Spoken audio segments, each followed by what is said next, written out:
Antes he escuchado un aplauso tímido, así que si lo queréis dar para calentar. Muy bien, muy bien.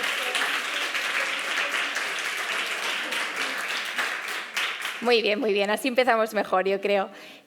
Bueno, lo primero me presento, soy Mar Manrique, soy periodista y soy la moderadora de esta conferencia, que es la última del ciclo que hemos hecho enfocado a los jóvenes, que se ha llamado Un futuro imperfecto, ser joven hoy. Entonces, en esta tercera charla vamos a hablar de familia, ya hemos hablado de precariedad, hemos hablado de hiperconexión y hoy vengo súper bien acompañada porque yo creo que al final es un ciclo también pensado para esa gente joven y creo que en nuestros 20, nuestros 30, el tema de la maternidad, ¿no? Y la paternidad, el ser madre, el poder ejercer de madre, el querer hacerlo, o sea, son temas que todos tenemos muy presentes y justo de eso es de lo que queremos hablar hoy, ¿no? Del deseo impuesto versus el deseo real, del lenguaje cuando hablamos de familia, de qué es ser una familia. Entonces, esto lo voy a hacer efectivamente con Paula Ducay e Inés García, que son cofundadoras del proyecto cultural Punzadas Sonoras, donde tenéis el podcast en Radio Primavera Sound. Os aconsejo muchísimo escucharlo. Y también hacéis talleres y conferencias como esta. Y luego también tenemos a Judith Martín, que es profesora en el área de Teoría de la Educación y doctora por la Universidad de Salamanca. Así que, bueno, muchísimas gracias por acompañarme hoy. Gracias a ti, Marta. Eso es, contestad.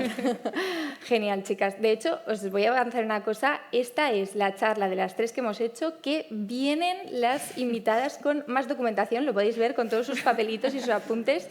O sea, sacad las notas del móvil porque... Nah, está en blanco, es todo como una mentira. No está en blanco, que lo he visto yo. Hay muchas referencias apuntadas, así que nada, ya veréis que va a resultar súper interesante.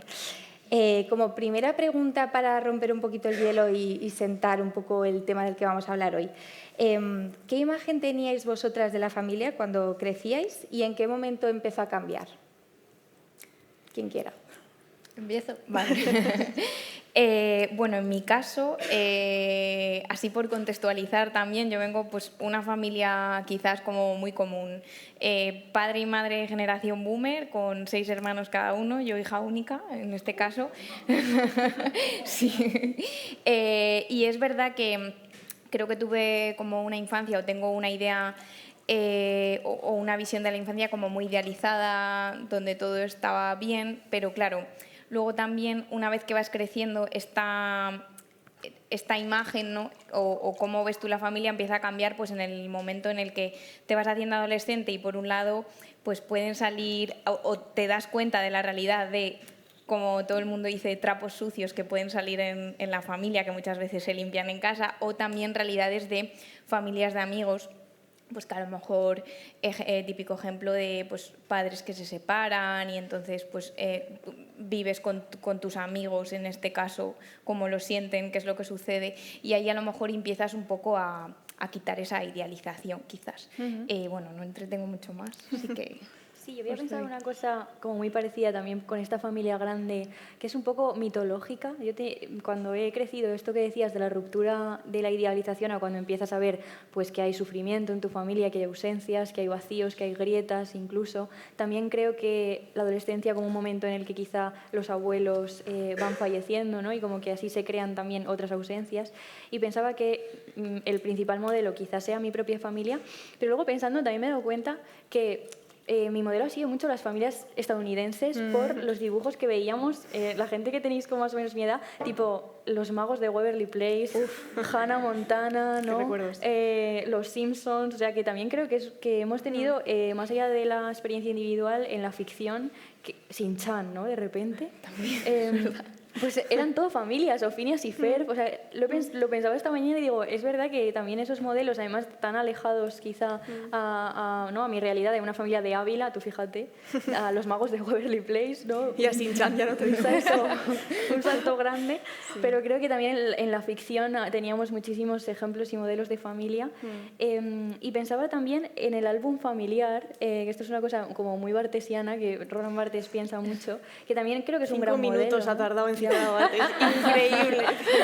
Pido muchísimo batiendo récords. Sí. Pero pensaba un poco en el álbum familiar, que esto que decía Judith, ¿no? Como el momento en el que o sea, todavía hoy cuando miras a ese álbum, a mí me genera sufrimiento, ¿no? Por esa desidealización, y esas personas, como digo, casi mitológicas que aparecen en el álbum, creo que también es un ejemplo. Y me acordaba, esta cita también va a ser ridícula, perdón, ¿no? Pero en La novia grulla, en el libro de Hauser, que hay una escena que es la que más me impactó, que básicamente la autora cuenta que hay una foto de su madre embarazada cuando está de vacaciones, que es una foto que ha marcado toda la concepción que ella tiene de la maternidad y de su propio horizonte de vida, y que no es capaz de desprenderse de esa imagen en espejo de que ella en algún momento sería esa mujer en bañador embarazada. Claro. Y creo que son así como diferentes modelos que sí, que creo que he tenido en cuanto a la familia. Sí, pues yo creo que las tres hemos tenido infancias parecidas y ese momento de grieta, de ver que un poco se abre el mundo y que la familia quizá no era tan perfecta o tan idílica como nos pensamos. Además, me pasa un poco como a Judith, que soy hija única, pero mi padre es uno de 10 hermanos, como tradicionalmente todos muy unidos, y cuando pasa eso, ¿no? Que fallecen los abuelos y de repente vas viendo que en todas las familias hay secretos y hay malestares, y creo que eso va cambiando poco a poco pues la idea de, que lo vamos a hablar más ahora, ¿no? Pero de familia como un sitio donde solo pasan cosas buenas, que luego pues evidentemente no es así. Y al hilo de lo que comentaba Inés de las ficciones, claro, yo solo puedo pensar en Mad Men, porque en general solo puedo pensar en esta serie de publicistas en los años 50 en Estados Unidos, que también a mí me traía mucho el imaginario de suburbio, ¿no? De familias aparentemente perfectas, padre, madre, los hijos, el perro, en el suburbio. Pero me gusta mucho pensar en esta serie, que no vi en mi infancia, pero que sí es un gran retrato de lo que creo que todos hemos concebido como familia en algún punto de nuestras vidas, porque creo que es una serie que narra el derrumbe de una fachada. Y eso a nivel ficcional, pero creo que es algo que nos ha pasado quizás a las tres y quizás a muchas de vosotras también, ¿no? De esta estetización del matrimonio. Además, los dos son guapísimos y parece que todo va bien, pero luego por debajo pues hay secretos, alcoholismo, misoginia, infidelidades, ¿no? Y todo un mundo que no es lo que parece. Que creo que es una cosa que se puede decir de las familias, que creo que ninguna es lo que parece. Esta reflexión es súper interesante. Estamos hablando de esas grietas, ¿no? De cuando crecemos, de esas experiencias personales, de que en toda luz también hay un poquito de oscuridad, y luego el tema de las ficciones, que efectivamente hemos crecido todos con Waverly Place, los nuevos de Waverly Place, y veíamos esa familia idílica. Cogiendo un poco esa estetización, esa romantización, ¿vosotras creéis que seguimos soñando con el típico modelo de adosado, perrito, hijos, marido, mujer? Yo no, pero pues es una buena pregunta. Además, Inés y yo hemos estado hablando, hemos tenido todo un debate antes, mientras veníamos hacia acá en el tren, porque además la imagen del adosado, que cuando lo planteas así es tan representativo, ¿no? Que yo en un primer momento, también hablando un poco de experiencia personal o pensando en conversaciones que tengo con amigos de mi edad, digo, pues igual no está tanto este anhelo de esta estructura que dibujas, que un poco se enmarca en el adosado, pero sí que creo que hay un anhelo de vivir una vida tranquila, que tiene mucho que ver con estabilidad económica, que es algo de lo que no podemos dejar de hablar en ningún tema, pero más cuando hablamos de familia. Y no tengo claro si esa estabilidad pasa por el adosado como metáfora de una vivienda propia, y prescinde quizá del perro, los hijos y el marido o la mujer. Creo que está quizá desligado, pero no del todo. Pero tampoco sé si me creo lo que te estoy diciendo, porque creo que hay gente que efectivamente sí que anhela eso. Lo que pasa es que igual no les tengo tan cerca, y entonces tomar el pulso a eso me es más complicado. Pero creo que sí que hay algo que pasa por el tema de la vivienda, porque inevitablemente está sobre la mesa, y es central a la hora de decidir si quieres o puedes tener una familia, ¿no? Sí. Claro. Yo pensaba también, a mí este anhelo así de primeras me genera malestar e incomodidad, porque me parece muy conservador, y creo que, como que me es imposible pensarlo sin que sea un símbolo de la propaganda, por ejemplo, de la extrema derecha, ¿no? Cuyo relato principal ahora es la familia natural, y son Mad Men, ¿no? Una mujer y un padre guapos y varios niños rubios. Entonces, claro, como que pienso en esto y digo, propaganda. Pero luego, pensándolo con más calma, este malestar creo que, tiene sentido sentido, por ejemplo, pensarlo urbanísticamente, este modelo, o sea, como que no es un sueño que se erige en la nada, ¿no? No es abstracto, sino que tiene, aparecen como todas estas, la España de las piscinas, ¿no? Que lo llamó Jorge Diony López, que son urbanizaciones súper cerradas, microcosmos en los que todo es privado, el parque es privado, la piscina, pero también el colegio, la sanidad, ¿no? Son niños que viven en burbujas en las que no hay no hay un encuentro con el otro, podríamos decir, con el que es diferente. Entonces, en este sentido, aunque este anhelo, este modelo me resulta conservador, aunque luego lo que dice Paula, ¿no? Que el tema de la yo quiero tener una casa, claro, no un adosado, que son muy feos, ¿no? Es que lo del adosado nos ha, claro, te hace pensar. Pero el adosado realmente forma parte de ese imaginario. Sí, Claro. total, por eso, pero que es una metáfora muy buena, creo. Claro, porque tú también de hecho has participado en un artículo y has investigado sobre esto y traes datos para decirnos cuál es el pensamiento de la gente joven, ¿no? Sí, a ver, no sobre el adosado concretamente, pero sí, a ver, coincido con vosotras porque cuando yo pensaba un poco en idea de adosado, padre, madre, hijo y la mascota, un poco como las series y demás, como es algo que en mi cabeza no entraba, pero claro, yo pensaba luego, es que las influencers con mayor número de seguidores en España tienen esa vida. A lo mejor no es adosado, ya es una casa con sus muros, pero es casoplón. Es un casoplón, pero tienen esa vida y es como una especie de vender esa vida como algo aspiracional para gente que la sigue. Entonces, quizás sigue calando un poco esa idea. Y luego, por otro lado, bueno, respecto al estudio, el año pasado, mis colegas del grupo de investigación y yo llevamos a cabo una investigación en la que participaron un poco, para poner en contexto, unos 2.000 jóvenes españoles de entre 16 y 32 años. Y a mí me sorprendieron muchísimo los resultados, porque yo pensé que toda esta tónica en torno al pensar en la familia o en este ideario de querer estabilizarse de alguna manera más ligado a la pareja y los hijos se iba a diluir, pero no ha sido así. La mayoría de ellos manifiestan pues querer tener, o muchos tienen, una pareja estable y querer formalizarla a través del matrimonio, sobre todo civil, también a través de la Iglesia, pero sobre todo civil. Y claro, aspiran como proyecto de vida o manifiestan que les gustaría tener una casa en propiedad, lo cual, bueno, es algo... Nosotras también hablábamos o habláis ahora y todo el mundo ahora mismo joven es un tema que está sobre la mesa, el aspirar a eso, pero también a querer tener hijos. De hecho, el 52% de estas personas decían que vivían en casa, pero porque no tienen medios para poder emanciparse, y que si los tuvieran entonces ya irían formando este proyecto de vida que en su cabeza es al final pues la pareja y querer y tener o no hijos, pero sí formalizarlo de esa manera. Hay una cosa, o sea, ahora lo que también estaba sobrevolando la conversación son las diferentes miradas, ¿no?, que tenemos a la hora de entender la familia, pues idealizarla con esas redes sociales, esos influencers, y luego lo que estaba diciendo Inés de un poco esa propaganda de Mad Men de ten 3 hijos a poder ser rubios, ¿no? Entonces creo que es interesante también que ahondemos en esas miradas que hay en la actualidad a la hora de entender precisamente la familia. Claro, yo esto, lo que decías, Judith, del anhelo de un porcentaje muy amplio de tener una familia más tradicional, pero no tener medidas para ello, que cuando pienso, pues habría que haber políticas para que la gente pueda tal, pero luego a la vez me siento un poco triste porque digo, qué antiguos, ¿no? Como, me parece, sí, como que me gustaría que quizá nos alejásemos más de esa familia natural, que no sé si luego, aunque queramos, no sé si luego en la práctica estamos tan alejadas de ese horizonte, quizás es porque es en el que hemos nacido, ¿no?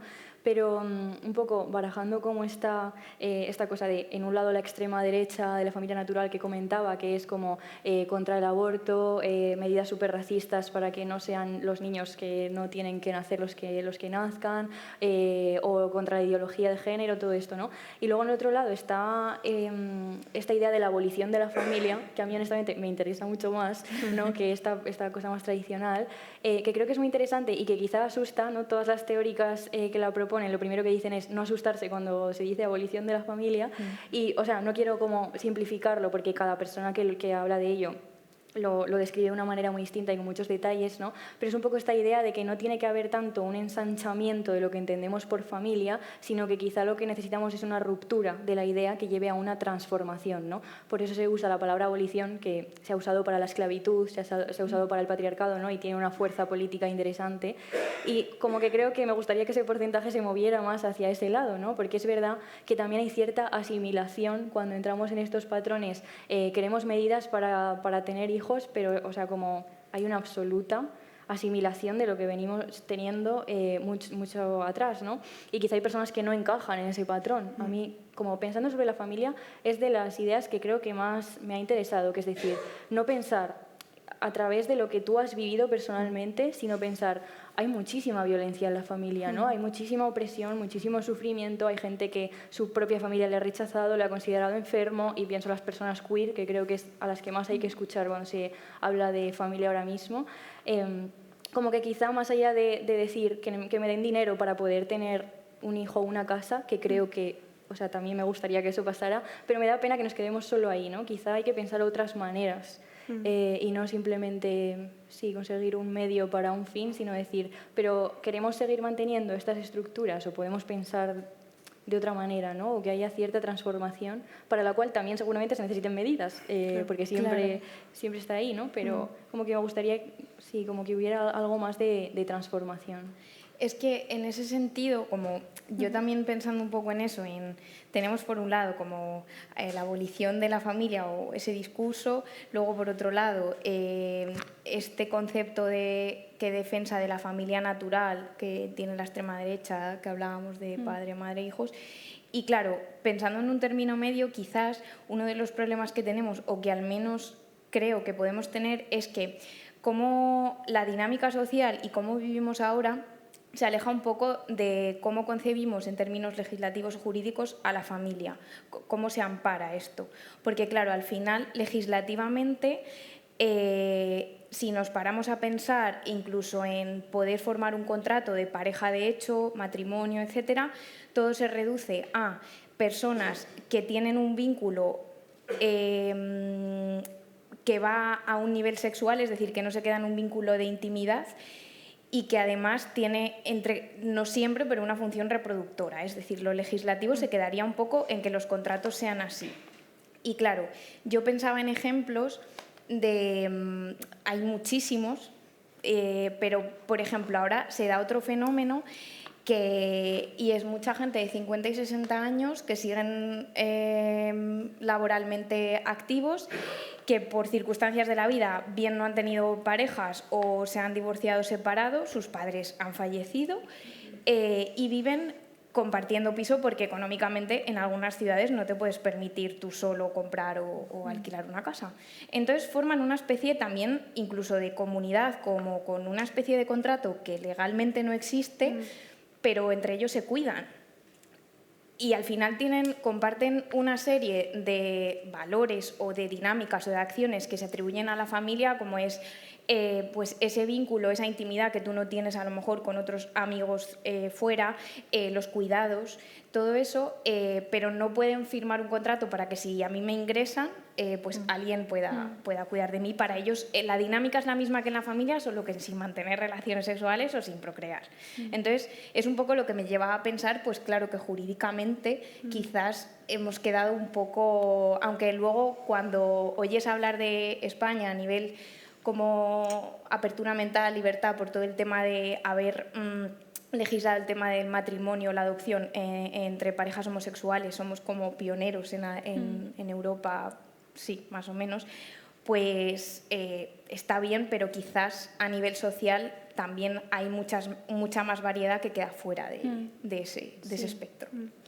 Sí, o sea, yo creo que es una pregunta que vamos a tener que plantearnos, o sea, por este ejemplo que decías tú de las personas que se hacen mayores y viven juntas, pero también, por ejemplo, creo que se ha dado una conversación sobre la amistad en los últimos años, ¿no?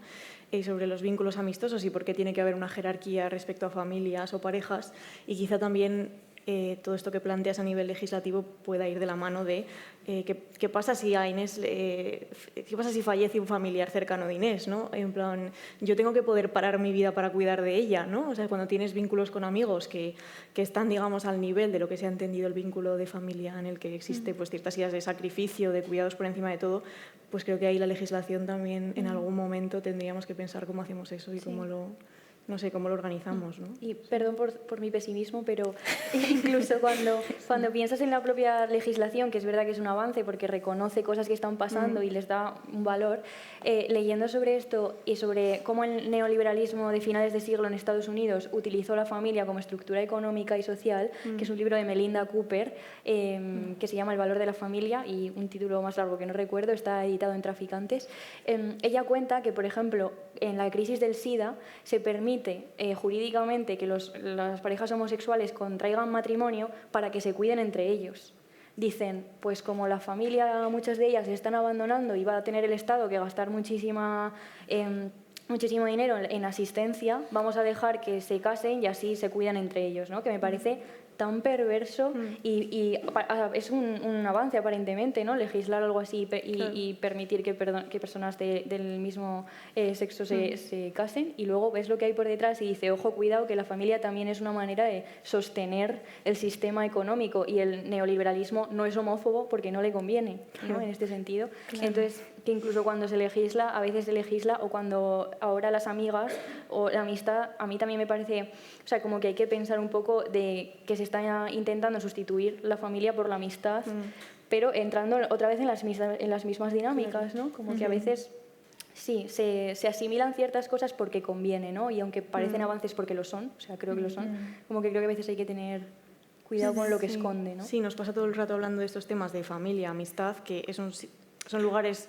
simbólicos donde volcamos muchas cosas aparentemente positivas y buenas, pero en cuanto te paras a pensar 2 minutos sobre ellas, dices, un momento, que igual que en la familia pueden surgir violencias de todo tipo, pues lo mismo en las relaciones de amistad, ¿no? Que es como todo el rato el discurso ese, que es un poco el péndulo, ¿no? Claro, incluso los términos que aparecen de ruptura, de romper con un amigo, de todo eso al final. Sí, que además es un tema que está súper de moda, ¿no? Claro. De hecho, vamos a ir a eso un poquito más adelante. Quiero ir atrás porque creo que es muy interesante que podamos hablar del lenguaje que utilizamos a la hora de hablar de familia.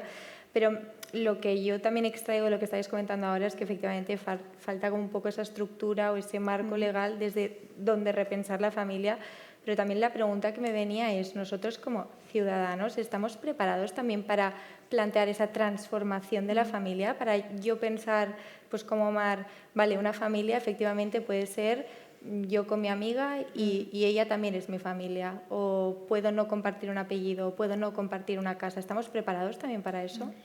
O quizás tampoco tiene que llevarse todo al término de la familia, sino generar una especie de contratos que al final lleva a la familia, porque los valores, lo que decía, o las acciones o los vínculos que se generan son muy propios de lo que es una dinámica familiar, pero quizás no tendríamos por qué llamarlo familia, sino de otra manera. Quizás, a ver, esto claro, es otra cosa que me daba que pensar cuando analizábamos los datos de este estudio, que yo tenía en la cabeza como que iba a salir algo muy diferente. Entonces, una cosa que es como lectura mía, no es que haya salido así en el estudio, es que quizás estamos en un momento en el que hay mucha más apertura mental en muchos sectores de la sociedad para concebir o ampliar este término de familia, que no sea la familia tradicional que venimos conociendo hasta ahora, pero realmente el arraigo cultural es tan fuerte que nos hace al final sí que el deseo de tener una pareja, comprar una casa o tener hijos, como formalizarlo al final de una manera tradicional, aunque la apertura mental está ahí. Quizás esto, pues a lo mejor este es el primer paso y luego ya dentro de unos años, no sé cuántos, pues ya como daremos este paso a concebir otras formas o a concebir o poder legislar este tipo de, vamos a llamarlo, contratos, porque no sé muy bien qué término utilizar así legislativo más allá de ese. Ahora justamente, Judith, estabas comentando el tema del arraigo cultural y hay una cosa que creo que es interesante, que creo que básicamente nos debatimos mucho entre ese deseo real de querer ser madre, querer ser padre o incluso la incertidumbre de si quiero serlo o no, ¿no? Y luego el deseo impuesto, entre comillas, de vengo de esta tradición familiar. ¿Cómo podemos convivir con esta dualidad? Sí, yo creo que, claro, como que nunca somos, esto en filosofía, en el tema de la libertad y el libre albedrío y todo esto se habla mucho, que es nunca somos libres del todo porque estamos instauradas en un contexto determinado, hablamos un lenguaje, manejamos unas coordenadas culturales, ¿no? Como que creo que hay una cosa que tiene que ver con el deseo impuesto y con el modelo y con el horizonte en que te has criado que quizás no vamos a poder romper del todo porque somos seres que están situados en sitios. Pero creo que sí que hay algo que podemos hacer siempre en todos los casos y en este también, que es un poco intentar discernir, ¿no? Hacerse preguntas si realmente esto es lo que quiero o esto es lo que me están imponiendo, o es que quizá cuando yo digo que quiero algo, por ejemplo, no ser madre o alguna de estas cosas que dices y la gente de alrededor se pone como tensa, ¿no? Entonces quizá la respuesta de la gente cuando planteo ciertas cosas me está asustando y quizá por eso estoy teniendo... O sea, creo que hay una cosa ahí de hacerse preguntas y de intentar discernir. Y luego también, volviendo a lo que decía antes, ver al otro, ¿no? Porque, o sea, creo que no es solo una cosa individual de decir estamos preparados o no como para crear otros vínculos, sino que creo que todo el mundo se merece ser cuidado, que hay una idea de la familia muy relacionada con el cuidado. ¿Y qué pasa con las personas que no tienen familia o que han sido expulsadas de su familia, o volviendo a esa cosa de que no todos tenemos las mismas situaciones, ¿no? Entonces creo que más allá de la situación individual tenemos un poco que extender esos lazos del cuidado y de las relaciones más allá del parentesco de sangre, y eso creo que es una cosa que también podemos hacer, no solo por nosotros, que quizá tú has tenido un montón de suerte y tienes una familia ideal, sino pensar un poco en, bueno, en otras posibles situaciones que quizás son ajenas a ti pero que están ahí. Sí. A mí me pasa que con el tema de la maternidad y el deseo impuesto, no impuesto, o sea, me parece un tema complejo en muchos sentidos, pero justo esto que decía Inés de ampliar la familia o de entender o valorar cómo valoramos algunos vínculos familiares buenos a otras personas. Yo espero, aquí no es que has dicho antes, la gente cuando dice que no quiere tener hijos, la gente se pone tensa, espero que nadie se ponga tenso, yo no quiero tener hijos y lo tengo muy claro. Pero Inés, en cambio, tiene muy claro que sí quiere. Y a mí me pasa una cosa en nuestra amistad que es, creo que cuando la gente, y sobre todo las mujeres jóvenes, decimos no quiero tener hijos de manera tajante, lo tengo claro, se crea una imagen como muy específica de la persona, como, bueno, pues será que quiere vivir una vida, yo que sé, extravagante y querrá viajar y querrá hacer cosas locas. Y es como, no, o sea, yo simplemente no quiero ser madre, pero sí que me imagino formando parte de las vidas de los hijos de mis amigas o de mis, yo que sé, primos o lo que sea. O sea, que creo que las cosas son mucho más complejas y que mucha gente que quizá no queremos ser madres nos planteamos qué clase de adulto voy a ser para la infancia que me va a rodear. No es un no a los niños, sino bueno, yo tendré que asumir un rol distinto, un rol de tía, que también hay el tema del lenguaje, que siempre se asume de esa manera, ¿no? Y luego, pues sí, o sea, súper de acuerdo con el tema de que pensarlo desde nuestra posición de, pues he tenido una infancia feliz, es una cosa muy privilegiada, ¿no? Y que toda esta conversación quizás a quien más ayude es a quien pues no ha tenido esa suerte. Claro. Sí, en este sentido, bueno, claro, el tema de la maternidad ahora además es como un tema en el que estamos en un momento en el que no es que se desromantice, porque evidentemente con cualquier persona que hablas, o la mayoría de las mujeres te dicen que es una experiencia vital muy buena, muy importante, pero también te hablan de esos contras. De hecho, un dato que me llamaba la atención es que el 78% de las madres españolas declaran sentirse mentalmente sobrecargadas. Estamos como en el top 3 de la Unión Europea en este tipo de datos, es decir, realmente ya no es el hablar de estas dos caras de la maternidad, sino de que es que en nuestro país, en nuestro contexto más cercano, sucede. Y luego otra cosa que me hacía pensar por los resultados de la encuesta de que muchas personas jóvenes manifestaban querer ser padres, madres, pero luego no lo eran, también estamos en un momento, sobre todo en las generaciones más jóvenes, en que hay un FOMO a vivir cosas. Es decir, en mi vida tengo que viajar, tengo que experimentar esto, tengo que experimentar lo otro. Se generan como muchas crisis de este tipo o en este sentido, incluso en la edad en la que quizás estás como con una pareja más estable y que te planteas o no, en este caso, formar una familia o comprarte una casa.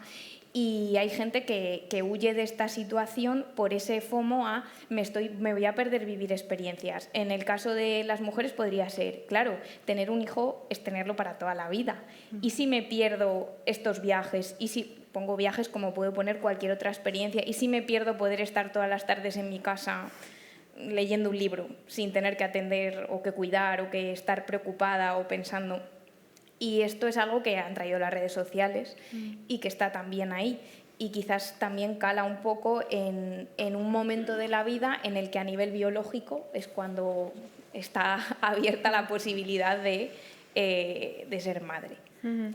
Justamente ese FOMO del que hablas, ¿no? El ¿y si me pierdo? Como el anteponer a la persona, ¿no? Al yo, pues en estas situaciones creo que se vincula mucho con el individualismo del que nos culpabilizan o achacan tanto a la gente joven, ¿no?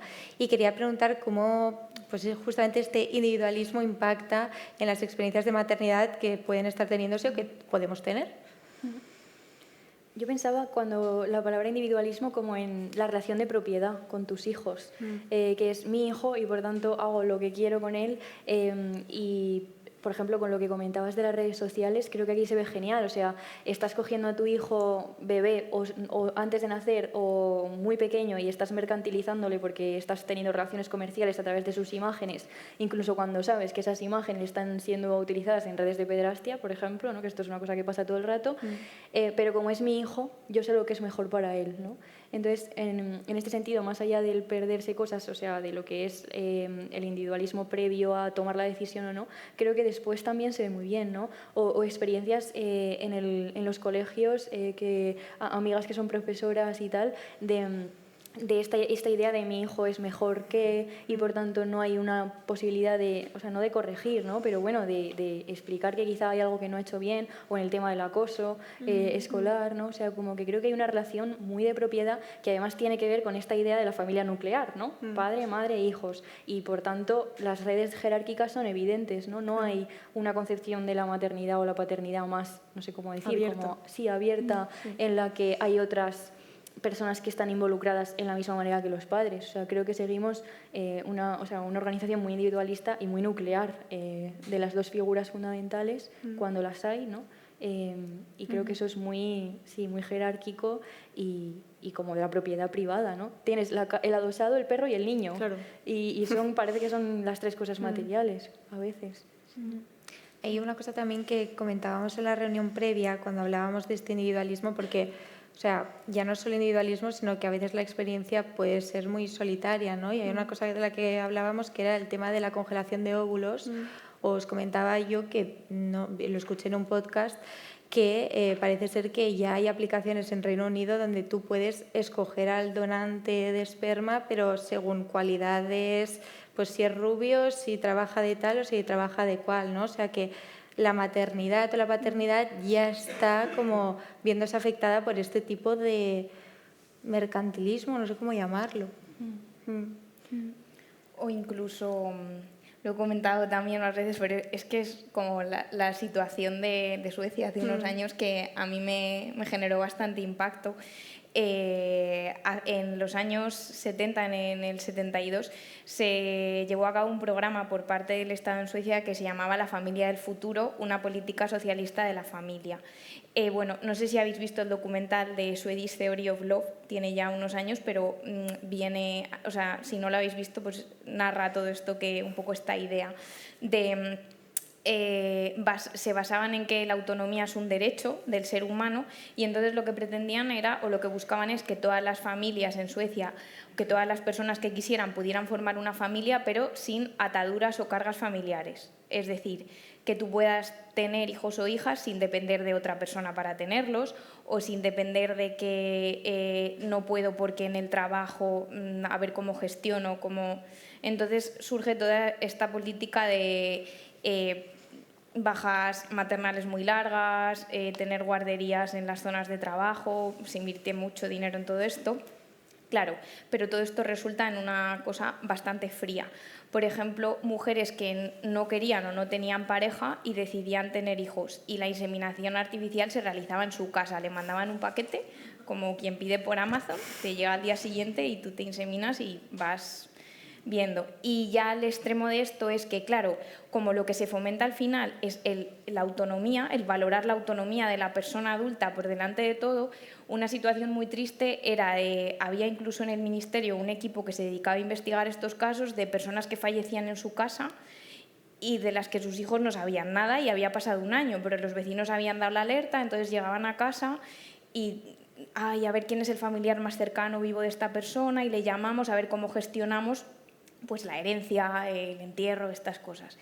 Y claro, al final es una manera que parecía muy idílica de entender que todo el mundo sea libre y autónomo para poder formar una familia y tener hijos, pero al final se queda en la soledad más absoluta en general, tanto para los jóvenes como para los mayores. No, yo solo quería decir que recomiendo mucho también el documental, el de la teoría sueca del amor, que lo vi este verano, y es distópico, o sea, las imágenes son distópicas absolutamente, parece un episodio de Black Mirror en vez de una realidad real, ¿no? Esto de te llega y te inseminas en casa, ¿no? Tú sola, o sea, que está en Filmin, si lo queréis ver, es súper recomendable, sí. Hay una cosa también que sucede, es que cuando hablamos como de que hay menos hijos, ya no es solo la baja de la natalidad o el tema del sistema de pensiones, sino el intentar repensar los términos de cómo entendemos el cuidado, el compromiso, ¿no? Que está tan vinculado a la familia. Si pensamos en otros marcos, como estábamos diciendo, lo que decía Inés de extender esas relaciones más allá del parentesco, cómo cambia también todas esas relaciones pues, con el cuidado de llevarle una sopa a mi amigo igual que lo haría mi madre y esas cosas, ¿no? O sea, yo espero que sea como ampliándolo, ¿no? Porque es verdad que el discurso de los cuidados parece que ha sucedido de manera paralela a esta idea que comentaba un poco antes Inés de entender que la familia no es siempre un lugar idílico y que primero, tú no tienes por qué encontrar en tu familia esos cuidados, porque puede pasar que no los encuentres y que encuentres el horror, ¿no? Lo contrario, pero a la vez entendemos los cuidados cada vez de manera más, como más clave en nuestra vida, ¿no? Entonces entiendo que tendremos que de alguna manera ir ampliándolos sin caer en estas cosas que decíamos de no, ahora mi mejor amiga es mi relación más importante y nada malo puede pasar ahí, ¿no? Como la desjerarquización, que creo que es otra cosa que se habla mucho. ¿Cómo hacerlo? No lo sé. Como que solo me surgen dudas, ¿no? Estamos reflexionando sobre ello, que eso está también bien, no, es el primer paso, sin duda. Sí. Yo también cuando pensamos en todo esto de ensanchar y de otras formas de cuidar y de abrirnos a más relaciones y que no sea tan jerárquico, pensaba un poco como en que si tú eres más independiente en ese sentido, por ejemplo, ¿no? Y te quieres distanciar un poco de tu familia, por ejemplo, si pensamos en la vejez de los padres, que se supone que es el momento en que ahí están los hijos y las hijas para un poco, a veces se plantea incluso devolver ese cuidado que te dieron a ti en la infancia, que también parece un poco perverso a veces pensar un poco que tienes algo que devolver, claro, que bueno, en fin. Sí, o tengo hijos para que me cuiden cuando sea mayor, ¿no? Bueno, hay gente que te lo dice abiertamente. Por eso que es una... Sí, que valdría la pena darle una vuelta también a ese planteamiento. Sí. Pero, ¿sabes? Como si llega ese momento y tú eres una persona adulta que ya tienes otras formas de vincularte y otro cuidado, es verdad que es difícil, creo, poner un distanciamiento de repente, o sea, hay muchísimas personas de la edad de mis padres que yo les veo ahora mismo en una situación muy difícil porque dedican el 90% de su tiempo a cuidar a sus padres, que son personas ya de 80, 90 años, y creo que hay mucho sentimiento de obligación, porque evidentemente, o sea, creo que en cuanto imaginamos alternativas, o sea, yo en mi entorno veo mucho que, por ejemplo, que tu padre o tu madre se vaya a vivir a una residencia de ancianos se ve como un abandono. O sea, todavía está muy vinculada a la idea de que en realidad es un poco delegar los cuidados para tú poder, porque los cuidadores y cuidadoras también necesitan tener su vida, ¿no? Esto se ha reivindicado mucho últimamente. Cuando una persona se dedica enteramente a cuidar, las consecuencias físicas y emocionales que tiene eso son tremendas, ¿no? Pero creo que todavía hay una cosa que en el ensanchar tenemos que ver cómo hacerlo, porque sigue habiendo trabas mentales muy fuertes, las de lo que digo de abandonar, o de repente eres un mal hijo, o no estás haciendo todo lo posible, o te sabe mal ir al cine porque la gente va a pensar por qué no está con su madre, que fíjate que se ha caído. O sea, esto quizá lo estoy pensando mucho en un marco más rural, ¿no? O no rural, pero provinciano, que es mi marco. Entonces todo el mundo sabe todo acerca de la gente y se comenta mucho pues estas cosas y hay mucha culpa en esos hijos e hijas, ¿no? Y de hecho lo pensaba también con respecto a, hay gente que prefiere meter en su casa a una persona, el 90% de las veces migrante, pagarle un poco de dinero a cambio de que se supone que viven en casa o sea que hay una transacción que no es estrictamente económica, para delegar esos cuidados, y en este entorno que yo os estoy comentando se ve mejor que el hecho de la residencia, donde hay gente profesional, donde es un lugar que está equipado, donde no hay una persona que se parte la espalda para levantar de la cama a una persona con la que no puede, por ejemplo, ¿no? O sea que creo que esta cosa de ensanchar también tiene que haber algunos cambios, porque si seguimos teniendo esta idea de sacrificar y darlo todo por ya sean tus padres o quien sea, es difícil, creo, ensanchar si estamos como, ¿no? tan enfocados en una idea que machaca mucho a los cuidadores y a las cuidadoras. Claro, es que es un poco también la dinámica social ha cambiado, sobre todo con la incorporación de la mujer al trabajo, y claro, estamos a lo mejor en un momento en el que la familia no se concibe pues que una persona mayor vaya a una residencia, y se concibe más esta fórmula que comentas, pero en este caso da igual si es en este caso la mujer o la pareja o quien sea, la persona que se dedica más a cuidar a esa persona, si tienes un trabajo, tienes hijos o tienes más cosas que atender, es imposible. Y luego también, según estabais hablando, me ha generado como irme, aunque no es el término de ampliar, pero ir también a otra realidad relacionada con el tema de los cuidados y todo ese darte a la familia, que choca mucho ahora y que está generando también...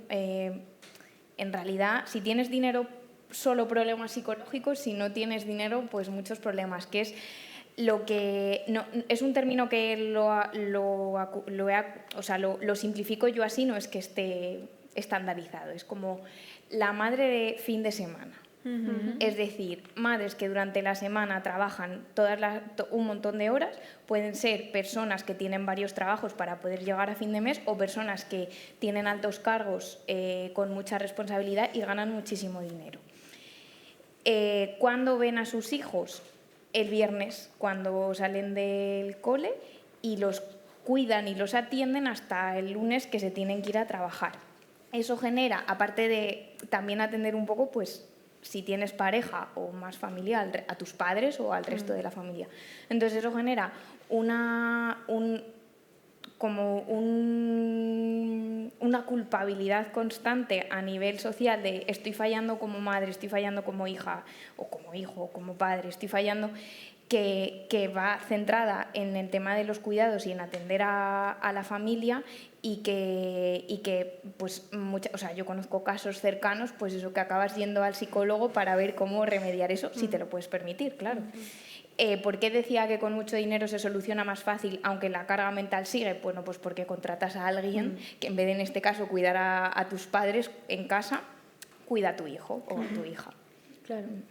Además, es interesante como esta idea de fallar creo que tiene mucho que ver con los roles que han sido instaurados, porque si nos preguntamos lo que decías antes, Mar, sobre la propia palabra de familia, el sociólogo Pierre Bourdieu tiene un texto sobre la familia donde se pregunta si es la familia algo natural, y lo llama, que esto me encantó, que es una ficción bien fundamentada. Y dice, porque lo que haces en el ámbito de la familia es aprender tu rol, y además roles establecidos claramente por el género, ¿no? Entonces te sientes culpable porque estás fallando a esa idea, a ese rol que has aprendido en tu núcleo familiar, ¿no? Que se supone que tendría que ser otra cosa. Y como que creo que hay ahí una ruptura entre lo que haces y lo que deberías hacer, que causa mucho sufrimiento, ¿no? Claro, al final un poco como ese cambio de la dinámica social frente a lo que se te pide dentro del rol que tú tienes en la familia. Claro. Que al final van muchas veces, no en sentido opuesto, sino que es imposible abarcar esas dos dinámicas o estar en esas dos realidades. Muy interesante, me gusta porque al final también os vais yendo por los temas y no es solo hablar de la maternidad o de poder tener hijos o no, ¿no? Que al principio tal vez era la idea inicial que yo tenía, sino también ya pensar en, oye, mis padres, voy a tener que cuidar de ellos, ¿no? Y todos los sentimientos que eso genera, o sea, me parece muy interesante. Antes de saltar al lenguaje, porque yo creo que ahí también tenéis referencias y demás, creo que, volviendo a la idea esa de maternidad que yo tenía, es interesante también que muchas veces estamos pensando desde la dualidad y desde los extremos, el escoger ser madre, si es un privilegio, pues porque me lo puedo permitir, o no lo es porque efectivamente, o sea, no puedo, o sea, porque tengo que reproducir el modelo tradicional y no porque yo tengo pues ese deseo real, ¿no? Entonces, como que me parece interesante exponer esa dualidad y esos extremos, pero también creo que es interesante salir de ellos, ¿no? Y dejar de pensar como en esas dos vertientes. Claro, es que o sea, complicadísimo. Sí. Siendo yo una persona que se quiere ligar las trompas de falopio, no sé qué decir. pero está genial, porque Sí, entonces sí, hay variedad sí. de opiniones. No, Es por estupendo. supuesto, es que, no sé, me parece un tema muy complicado y además que lo hablábamos, me acuerdo, en Granada el año pasado con Elena López Riera, que es esta cineasta que ha hecho un documental / película que se llama Las novias del sur. Que es, por cierto, sobre la maternidad, totalmente. Claro, que son, o sea, entrevistas a mujeres ya mayores hablando de maternidad, de sus vidas, del matrimonio. Y Elena, que no sé qué años tendrá, 40 y pocos, que es una persona que tampoco nunca había tenido deseo de ser madre, pero nos contaba de manera muy, porque ella es brillante, ¿no? Mejor de lo que yo lo puedo contar. Claro, lo fuerte que es que para las mujeres llega un punto en el que sí o sí te tienes que hacer la pregunta aunque tengas clara la respuesta, ¿no? Que eso es algo que a ellos no les pasa. Y tuvisteis, me acuerdo, una conversación muy interesante en un bar de Granada, que yo les estaba escuchando así como diciendo, no es mi movida, pero me parece fascinante todo esto, porque no es fuerte esta idea, ¿no? O sea, sí o sí es algo que te tienes que plantear y es algo que es que no puedes escapar de ello, aunque tú sepas darle una respuesta. Y te va a generar una crisis, de cierta manera, más pequeña o más grande. Claro, y te persigue. Y luego, pues, eso, que llegas a cierta edad en la que o sea, todo el rato se habla de ello. Lo que decías de la congelación de óvulos, ¿no? Que también es un tema muy complejo, pero que ahí entra un poco, no estaremos quizá capitalizando un deseo, un anhelo hasta un punto quizá demasiado extremo, que no lo sé, pero son dudas todo el rato que me surgen. Sí. Ninguna respuesta, Marte, podemos dar. No, me parece estupendo. Yo también vengo con preguntas, o sea que... ahora sí, vamos al tema del lenguaje, porque lo que también al final estáis diciendo en esta conversación es intentar salir un poco de ese lenguaje de familia como tal y repensar, plantear otros lenguajes, ¿no? Y una de las cosas que también salió cuando estábamos planteando el guión era el tema de lo laboral, cuando hablamos de las familias del trabajo, bueno, cuando algunas empresas como la familia, que ojo con eso, o el marido y la mujer del trabajo, ¿no? Que es como tu mejor amigo con el que mejor te llevas el trabajo. Entonces, claro, eso también es peligroso, ¿no? Si entramos en esas dinámicas de trabajo-familia. Sí, no, dale. Vale, claro, o sea, a mí me genera un poco de escalofrío porque es un poco, todo esto viene, pues eso, el team building, el coaching que hay empresarial, al final es una estrategia realmente muy eficaz y muy buena para el capitalismo y para el mundo de la empresa privada, sobre todo, porque claro, hemos hablado esta conciencia de no poder fallar a la familia, y si yo me traslado el lenguaje de la familia a que tengo familia en el trabajo, es una manera muy fácil de, si ya no solo estoy en el trabajo más horas de las que debería, no poder fallar a mi familia del trabajo, que bien puede ser ese marido o mujer del trabajo o ese equipo que se genera a través de estas actividades de team building que se hacen y al final nos lleva a vivir en el trabajo y a gastar un poco, quizá, por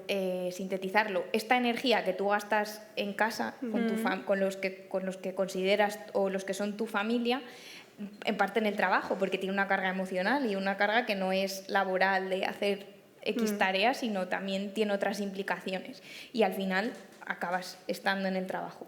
Y claro, cuando salió un poco esta idea, yo pensaba que es que realmente conozco a gente que está así, que al final realmente haces de tu vida laboral tu vida, porque no puedes tener vida para tener marido, mujer del trabajo, estar todo el día en el trabajo y luego aparte tener horas para hacer más cosas, porque al final el día tiene 24 horas. O sea, usar ese lenguaje es lo que ensalza también, ¿no? Que suceda eso. El que tú te des a estar ahí, todas esas actividades, todas esas cosas que haces.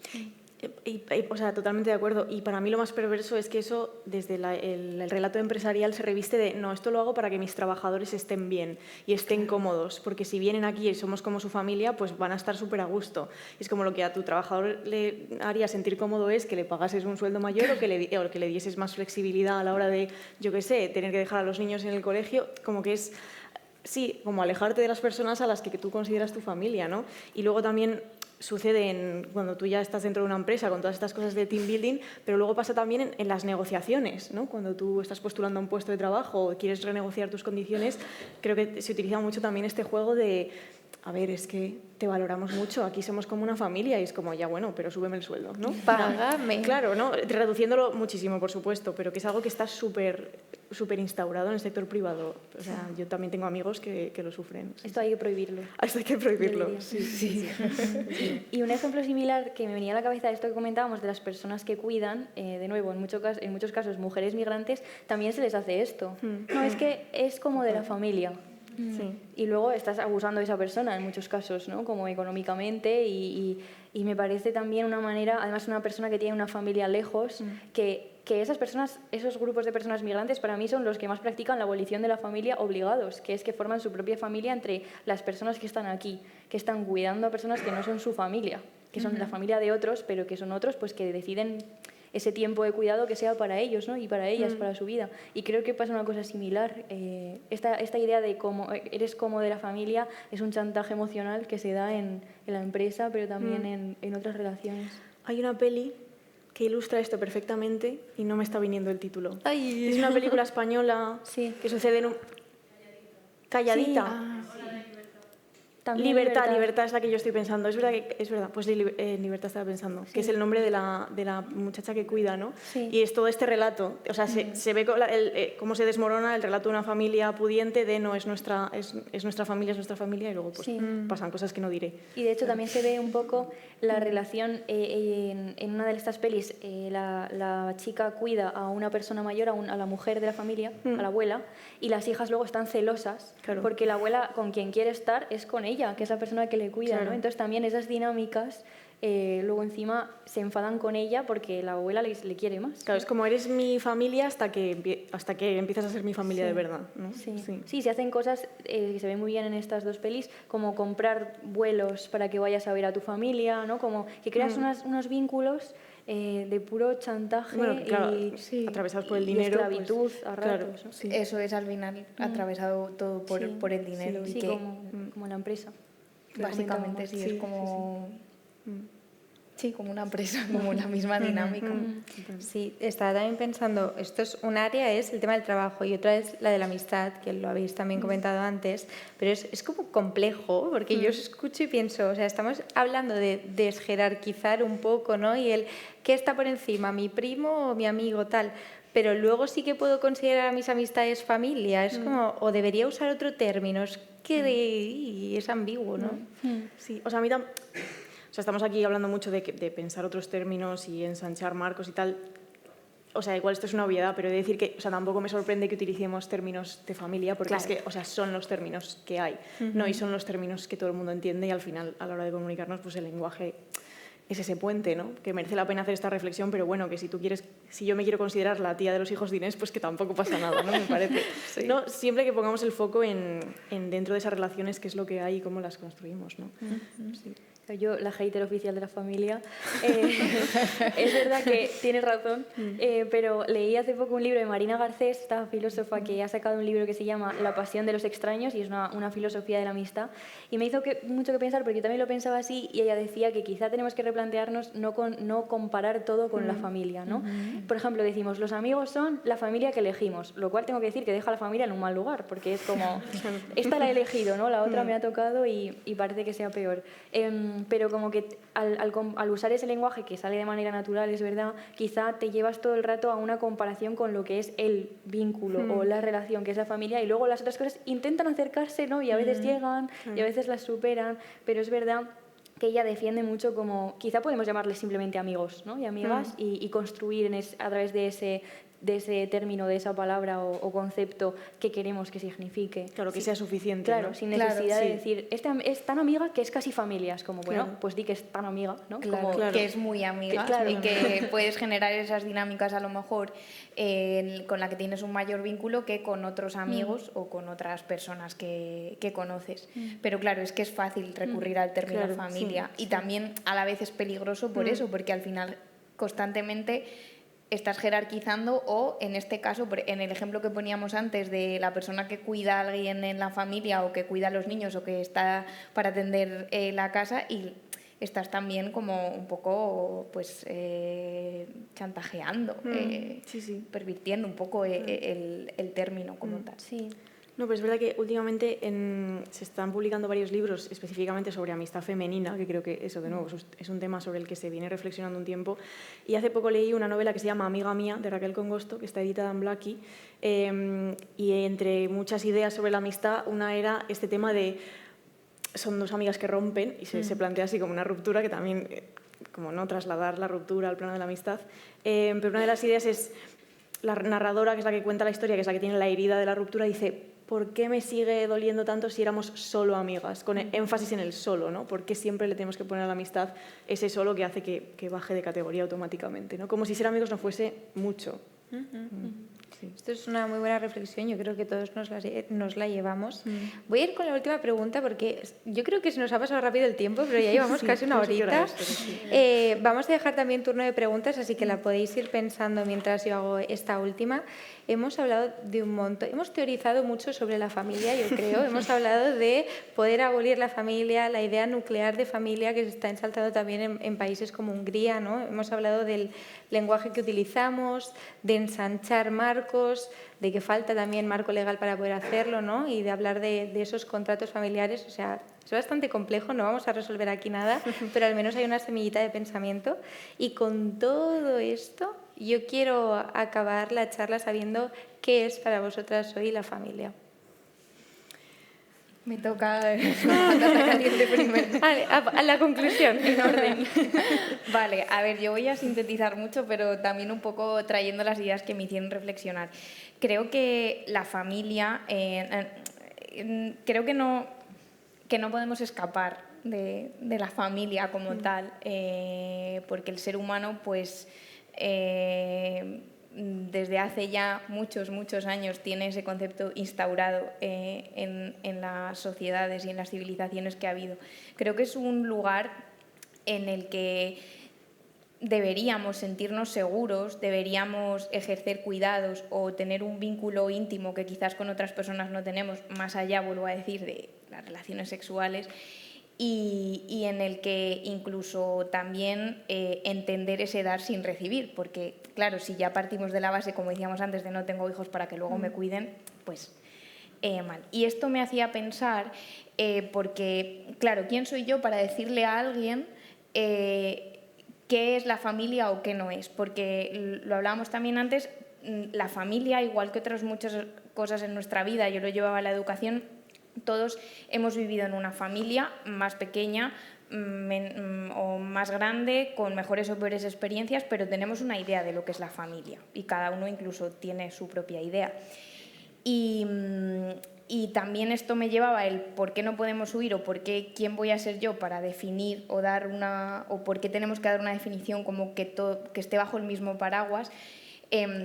Yo hace años, bueno, yo trabajaba de educadora social con jóvenes y bueno, en algunos casos cuando tú estás en un piso tutelado, no hablo tanto a lo mejor en sitios donde hay más hostilidad como un centro de menores, algunos de los niños que llevaban mucho tiempo porque su familia había sido negligente y los servicios sociales los habían, pues, por causa de fuerza mayor, separado de su familia biológica, te decían, es que para mí este hogar es mi familia, porque era donde se sentían seguros, donde tenían ese vínculo bien con el educador o con otros de los niños, niñas o adolescentes que estaban allí, y entonces es lo que me hacía pensar, ¿y quién soy yo para quizá decirle que no, porque no. Con esto ya lo dejo, que si no me puedo alargar. Pues a mí, en un sentido similar a lo que decías, también me parece un lugar, y esto tanto teórica como personalmente, el lugar de la incondicionalidad, o sea, el lugar donde sé que me puedo dejar caer y en muchos casos el mejor lugar en el que puedo estar. Y luego otros ratos, pues un lugar terrible, ¿no? Por lo que decíamos al principio, porque es así, o sea, hay grietas y hay sufrimiento a la vez. Y esto me parece que es lo que hace a la familia como una cosa tan difícil de abarcar, que es el mejor lugar y el peor, ¿no? Para mí. Y seguramente cada uno y cada una pues tengamos una experiencia pues muy compleja y también muy sutil de todo esto. Pero sobre todo yo diría que me gustaría recordar como que la familia no es solo una idea, ¿no? Partiendo de esto de que decía Bourdieu, de que es una ficción bien fundamentada, me parece un análisis genial, pero creo que la familia tiene muchísimas consecuencias en la realidad, de hecho quizá todas, y creo que es importante pensarla como una estructura que tiene muchas consecuencias económicas, políticas, sociales, y quizá vertebra casi todo lo que vivimos y lo que experimentamos. Entonces creo que, o sea, inevitablemente en este momento en el que estamos, honestamente, para mí la familia es un sitio incómodo, por puro que sabemos que hay una guerra cultural en torno a esto. Os recomiendo mucho, por cierto, que no lo he citado, un podcast del País que hicieron unas investigadoras que se llama La familia correcta, que recorren diferentes lugares de Europa, sobre todo Hungría, Italia y España, viendo cómo la extrema derecha está construyendo todo su argumentario y sus políticas a través de la idea de la familia natural. Entonces, inevitablemente, en este contexto me resulta un sitio incómodo, sobre todo por todo lo que deja fuera, porque esa familia, su familia, es una familia de muy poca gente, y eso me genera como violencia, ¿no? Entonces, sé que se dice mucho esto de que hay que rivalizar por los términos y no hay que dejarles las palabras y tal, pero es verdad que con la familia me pasa que si nos inventamos otra cosa igual tampoco importa, o por lo menos en este momento. Y más allá de todas esas consecuencias que tiene, creo que es necesario también hablar de todo lo que esconde, de toda esa parte oscura y monstruosa, que creo que ya se está haciendo mucho en la ficción. Hay grandes novelas, tipo estoy pensando en Nada se opone a la noche del fin de Vigan, que eso es como, ¿no? Una obra maestra de todo esto.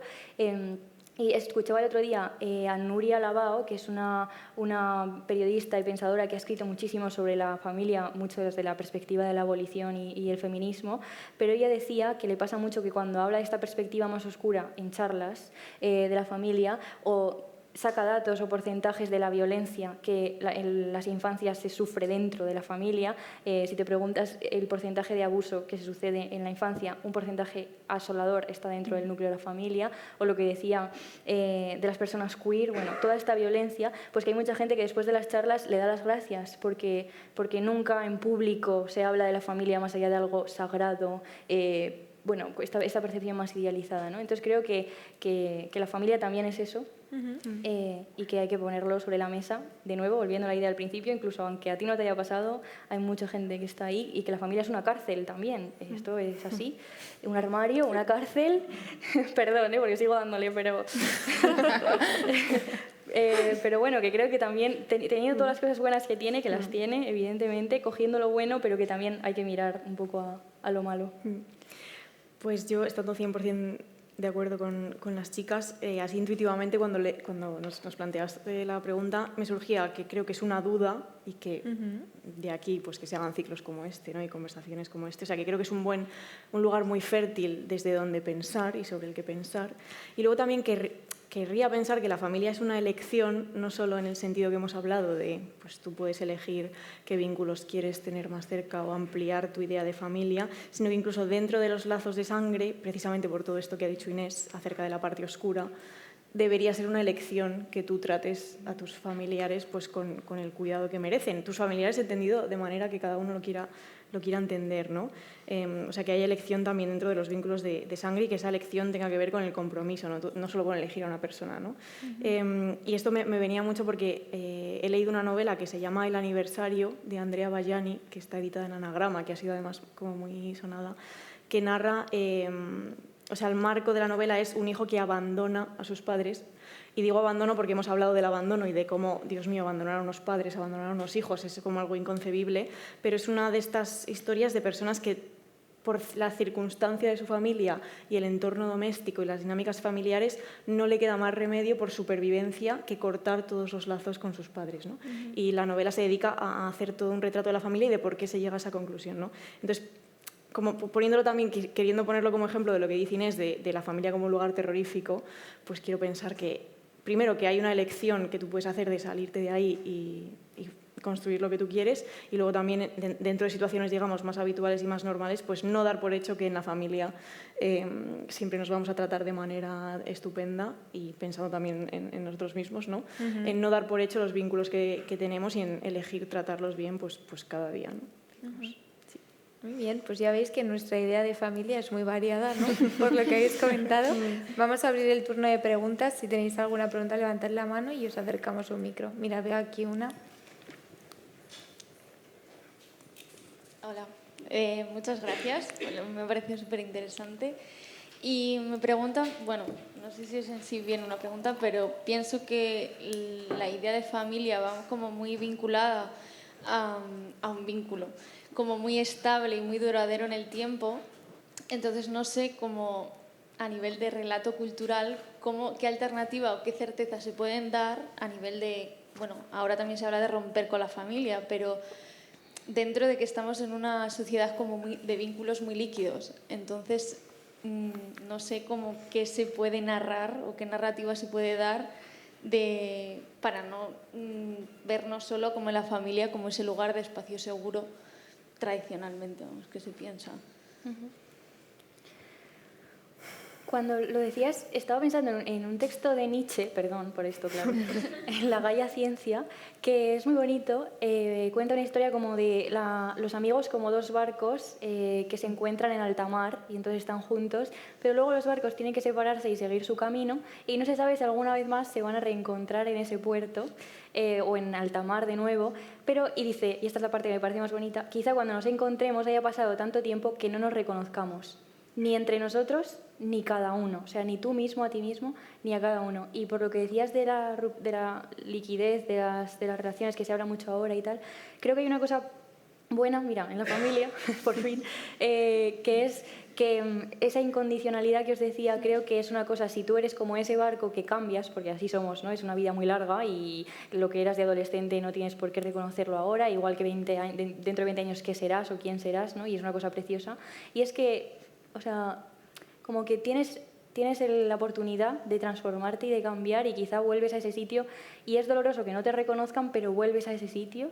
Y quizá en las relaciones de amistad a mí a veces me planteo esta cosa de simplemente romper o mantener algo que quizá no es 100% lo que tú esperas, pero quizá un poco reivindicaría, no sé si la paciencia iba a decir, pero también el acoger al otro y no simplemente desechar cosas rápidas y explotarlas rápidamente, porque creo que en la amistad hay una cosa como en el enamoramiento, que es muy un éxtasis al principio, como de conexión y tal, y quizá tenemos que explorar ese tipo de un poco más pausa y dar cabida a que las personas cambien, a que los grupos cambien. Evidentemente, si tienes que romper eso, pero es que se habla mucho de ruptura y creo que se hace en términos muy de pareja, como los celos, la infidelidad, ahora todo esto está en la pareja, o sea, en la amistad también, ¿no? Y creo que daría un poco de esa incondicionalidad, siempre que no, de nuevo, violencia, todo esto, pues evidentemente rompes eso, pero como que es bonito eso de saber que un amigo te va a recibir incluso cuando ya no te reconozcas tú, no sé si me explico, pero también Marina Garcés decía algo de esto, que es como cuando tú estás con un grupo de amigos y viene otro grupo de amigos tuyo y te ves ser con ese otro grupo de amigos y dice, uy, qué raro, ¿no? Esto es raro. Pues quizá ese tipo de encuentros, de hecho, la tesis de Marina es justo esto, es la pasión de los extraños, que dice la amistad es no reconocer al otro incluso cuando estáis muy cerca. Y me gusta eso, como sí, el dar espacio al otro para ser una cosa que incluso no reconoces. Y quizá eso de posibilidad de que no se rompa tan rápido y que haya cierta continuidad, algo más largo. Claro, quizás un poco también estando en un momento en el que lo hablabas de la liquidez, el que no pienso luego soy, sino voy siendo según pienso, como que todo va cambiando muy rápido, ¿no? Y a lo mejor lo que pensamos en la familia es, a través de esa incondicionalidad, es el que dentro de la familia pues todo siempre sea lo mismo y no tiene por qué ser así. Entonces, esa oportunidad de poder que sepas que puedes volver a ese lugar y ser otro o haber cambiado por toda esta volatilidad y inconsistencia a veces en pensar qué quiero ser o cómo quiero hacer o rompo con lo que tenía hasta ahora y vuelvo por otro lado, pues el poder mantener al menos eso sí que creo que es bonito, que es importante. Esto pasa un poco como estos amigos que se echan pareja y desaparecen y la gente dice, cuando quiera volver porque lo hayan dejado, a ver qué pasa, y yo digo, pues le acogeremos, aquí estaremos, claro. Y le dirás, pues has sido un tonto, ¿no? Pero aquí estamos para ti. Claro. ¿Qué vas a hacer? Claro. Eso es. ¿Alguna pregunta más? Mira, sí. Hay una y hay otra.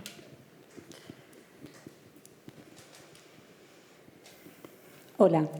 No sé si es una pregunta tampoco, pero es que justo la semana pasada... ¿Se oye? Sí. Vi Las novias del sur y a mí una cosa que me quedó resonando muchísimo fue, en esa parte en la que ella como que pone ciertos textos o algunas preguntas, no me acuerdo exactamente, pero decía algo así como, ¿qué va a pasar ahora como con la falta de continuidad de esto? ¿No? Como que su madre ha tenido hijos, ella no piensa tener hijos y de alguna manera hay como un parón, ¿no? Y estaba pensando en esta idea como más expansiva o lo contrario, abolitoria de la familia, no sé, pero como que esta idea más transversal, más horizontal y hacia los lados, ¿no? Hacia las amistades, hacia algo que no sea como tan nuclear de forma más tradicional. Como que a mí a veces me da miedo pensar en que esto se vuelve algo discontinuo, que algo pare y que luego no perdure. Y ya no me refiero tanto a como en tu propia vida, tus relaciones de pareja, de amistad y lo que sea, que no vayan yendo más allá o que no te vuelvas a encontrar en un tiempo, como lo que decías ahora, Inés, sino más que más allá no trascienda. Y me pregunto si es algo como que realmente nos preocupa o si nos da más bien igual, pero como que muchas veces con el tema de la maternidad yo pienso eso, ¿no? Pienso, claro, si yo ahora no tengo hijos, ¿qué viene? O sea, lo típico de quién me va a recordar, ¿no? ¿Qué más da? Pero, no sé, estaba pensando en eso y lo de la continuidad en lo de las novias del sur me quedó resonando muchísimo y no sé, quería saber un poco qué pensáis. Sí, es una de las ideas más bonitas de la peli, ¿no? Que creo que tenía que ver con lo que decíamos antes de, vale, tú no quieres tener hijos, pero aún así tienes que responder a esa pregunta de, primero, de si los quieres o no tener porque llegas a la edad en la que lo tienes que decidir de manera biológica, a no ser que quieras adoptar o lo que sea. Y luego esta idea de la continuidad muy bartesiana también. Gracias, lo iba a decir. Porque él... lo sé. Porque a Bartes le pasó lo mismo, que murió su madre y entonces en el proceso de cuidar a su madre, pues él pensaba, y ahora yo que no voy a tener descendencia porque además era un hombre homosexual, pues ¿qué pasa con eso, ¿no? ¿Qué pasa con esa no descendencia? Y yo creo que, o sea, no sé, no tengo evidentemente una respuesta, pero creo que es legítimo planteárselo, que creo que hay una cosa también muy de mi ADN, ¿a dónde va? ¿No? Se pierde, que parece absurdo, pero bueno, que te lo puedes plantear.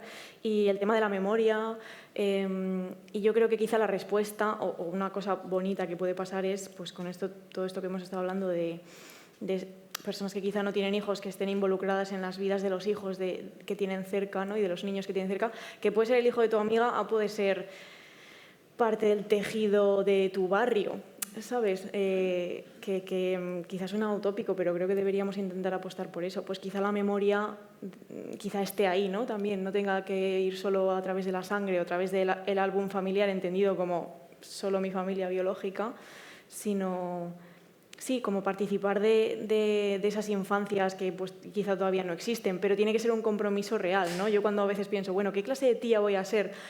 No es una cosa ligera para mí cuando me hago esa pregunta, o sea, no es una cosa de, bueno, sí, pues qué bien ver a niños de vez en cuando, no, o sea, hay una serie de preguntas de, o sea, ¿qué persona vas a ser tú para estas personitas pequeñas? Es que evidentemente no tiene la carga que tendría criar a un hijo si yo fuese madre, pero tiene o sea, para mí tiene una carga y creo que tendré que aprender sobre crianza también de alguna manera si quiero acompañar de verdad a mis amigas y que no sea una cosa de... Porque esto pasa y creo que también es muy humano, ¿no? De pues personas... Bueno, Mar, tú decías antes, ¿no? Que tienes ahora ya amigas que tienen hijos, ¿no? Y entiendo que ahí también hay una pregunta de, vale, ¿y mi rol ahora cuál es, no?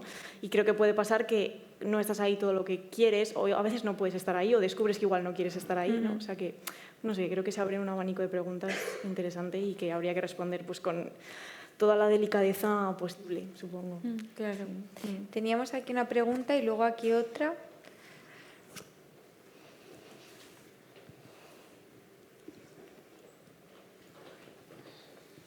Hola, buenas noches y gracias por estas reflexiones. No, yo pensando sobre la familia hace tiempo, quizás como muy obvio, pero pienso que esto de la familia se inventó al principio de la humanidad, ¿no? Con unas finalidades que en aquel momento tenían mucho sentido, ¿no? Había que reproducir a la tribu, había que ordenar las familias de la tribu, había que saber de quién era el hijo de cada cual y la importancia de los apellidos y todas estas cosas. Y han pasado no sé cuántos siglos y somos incapaces de darle... Seguimos un poco anclados ahí en ese origen primitivo de la familia sin saber adaptarlo a una sociedad que evidentemente ha cambiado mucho. Bueno, y hay incluso quien todavía defiende esa utilidad y esa necesidad de que la familia sea el sitio de la reproducción y todo eso, ¿no? Pero quiero decir que realmente parece mentira que tantos siglos y tantas revoluciones y seguimos anclados en la reproducción, en determinados conceptos, cuando la sociedad ya va por otros lados, ¿no? Que es como, no sé, que a ver si conseguimos hacer algo porque estamos ahí anclados. Claro, a ver, es que aquí también surge otra cuestión que es que, claro, la familia que consideramos ahora es como una herencia de la sociedad industrial, la burguesía que quiso instaurar como que la familia se blindase para que la herencia se quedase en la familia, es un poco también esa tradición. Por otro lado, claro, a lo largo de la historia, en mayor o menor medida, la familia como institución / agente educativo y como factor de socialización juega un papel que es innegable. Es como a ser humano aprendemos no solo en la escuela, sino en la familia, porque somos una especie que nace totalmente vulnerable. Entonces, claro, al final es una manera también, una especie de atadura biológica, porque necesito que alguien me haga persona y ser humano. Si yo naciese fuera de la familia, está el caso de lo que lo documentaron sobre todo en la época de los 70, de lo que llaman niños salvajes, que nacen fuera o sea, se crían fuera de un contexto familiar y entonces pues no desarrollan un montón de habilidades. Y luego, a raíz de lo que habéis comentado también anteriormente, surge estos nuevos conceptos en las sociedades tribales. Una de las cosas que se daba era la crianza comunitaria, que esto ahora, claro, no se da, y es una parte importante también de involucrar a, por ejemplo, mujeres que eran estériles en la crianza de los niños del resto de la comunidad. Pero claro, era mucho más fácil porque eran grupos pequeños. Aquí, si no me equivoco, en el libro es que no estoy segura, porque no sé si ha sido leyendo a Sophie Lewis o otro libro, hablaban de estas comunidades de crianza. Sí. De por qué tenemos que empeñarnos en tener como una educación en cada familia, la suya, la que elija, sino como una especie de criar en comunidad. Sí, hablan de esto mucho cuando se discute lo de si la gente que la defiende dice es un universal antropológico, siempre ha existido, ¿cómo vamos a deshacernos de ella? Y lo que dice la gente es, o sea, lo que es el universal antropológico es el sistema de parentesco, ¿no? Que luego a lo largo de la historia ha habido miles y la familia nuclear patriarcal, que podríamos decir que es la que tenemos nosotros ahora, es una entre millones, ¿no? O sea, que mirar atrás, esto me gusta porque la abolición parece una cosa súper moderna como todo, ¿no? Y luego, pues lo que tú dices, claro, las sociedades tribales lo hacían mejor que nosotros. A veces como que el repaso histórico viene bien. Siempre. Si no hay ninguna pregunta más, creo que esta es la última. Bueno, yo, lo que decía la señora, a ver, yo soy una persona que yo decidí no tener hijos, ¿no? voluntariamente, porque no, pensaba que no tenía instinto maternal y no los tuve. Y la verdad es que no me he arrepentido ni en ningún momento. Lo puedo decir porque ya soy mayor, ya tengo la experiencia de haberlos tenido, ¿no? Y con decir la continuidad, a mí la verdad es que no me preocupa nada de que tenga continuidad o de que no tenga, o sea, me es bien igual, ¿no? Tengo sobrinos, tengo los hijos de los sobrinos, los disfruto muchísimo, creo que ellos también conmigo. Además, por ejemplo, hay una niña de 10 años que, bueno, ni la mimo ni nada, ¿no? Le explico las cosas y ella está muy bien conmigo y yo con ella, y lo disfruto muchísimo. A ver, el ADN, pues los sobrinos también está, el ADN de los sobrinos también ya habrá continuidad, pero si no hay, o sea, no me preocupa nada, o sea, yo ya he vivido mi vida y ya está. Mi pregunta, a las personas que decís hoy en día que no queréis tener hijos así, ¿os sentís presionados aún? Porque claro, yo evidentemente esto lo decidí hace 30 años, ya me he sentido de todo, ¿no? Aún ahora cuando... alguien encuentras a alguien y dices, ay, ¿y los hijos? Digo, no, yo no tengo hijos.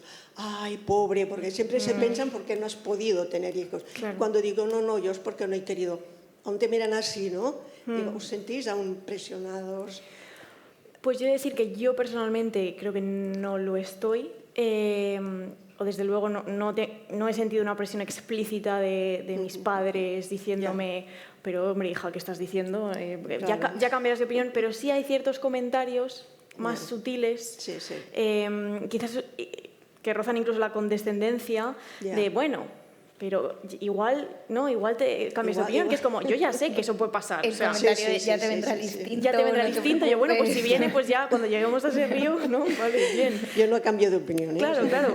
O sea, que sé que puede pasar, si eso no se descarta. Pero sí que hay cierto... Es que hace unos meses me pasó que estaba en una primera cita, chicas, con un chaval con el que no tuve más citas. Por lo que sea. No, muy majo. Pero en un momento dado de la conversación, pues hablamos, ¿no? Me preguntó, ¿y tú quieres tener hijos? Tal? Y yo dije, no, yo no. Y él como que tenía la idea de que sí que quería. Y cuando dije que yo no, y que estaba segura de que no, me vino la pregunta, el típico comentario de, bueno, a ver, pero eso ya veremos. Y bueno, lo veré yo, pero vale. Y le empecé a explicar que en Punzadas Sonoras, que es el podcast que tengo con Inés, hace un tiempo hicimos un episodio sobre maternidad y hablábamos del tema de las madres arrepentidas, o sea, mujeres que habían tenido hijos que se habían arrepentido de ser Librazo madres. ese, por cierto. Librazo, de Sí. Ona Dornaz, me parece que se llama. Que es una cosa súper tabú, de la que tampoco se habla, y que es un tema súper interesante. Y yo le expliqué a este chico, o sea, en el contexto de la conversación le estaba contando, pues fíjate que nos leímos un libro que hablaba de las madres arrepentidas, y él, eso no puede ser verdad. Y yo Tanto creo que que hay me voy a madres ir a mi casa. Entonces creo que, o sea, es un ejemplo para ilustrar que creo que sí que sigue habiendo cierta reticencia a la idea de que, bueno, por supuesto, de que no quieras tener hijos, y luego todavía más de que puedas ser madre y arrepentirte de serlo. Sí, sí, sí. Que, como explicábamos en su día, no quiere decir que tú no quieras a tus hijos, ni que vayas a matar a tus hijos, ni que les... No, simplemente... Pero había mujeres que decían, si desaparecen de repente, Claro. tampoco pasaría nada. No, yo puntualizar que no soy soltera, o sea, yo he estado casada y en un momento pues también me divorcié porque digo, bueno, esto no es para mí. Y total, ¿no? Sí. Pero bueno, es eso, ¿no? Mi pregunta era... O sea, yo creo que ha cambiado, pero que sigue habiendo, que se formula de manera distinta o Sí, más sí, sutil, sí, pero sí, sigue sí. estando ahí un poco. Sí. Bueno, Sí. nada, o sea, me apunté a este ciclo que he venido a todos y me dijeron, ¿dónde vas? A un ciclo de gente joven. Digo, pues es lo que me interesa escucharos. Claro. Y la verdad, pues felicito porque ojalá yo hubiera nacido en esta época. Muchas gracias. Gracias. Qué bien. Yo creo que ahora ya no tenemos ninguna pregunta más, no veo ninguna mano, así que muchísimas gracias a vosotras. Gracias a ti, Mar.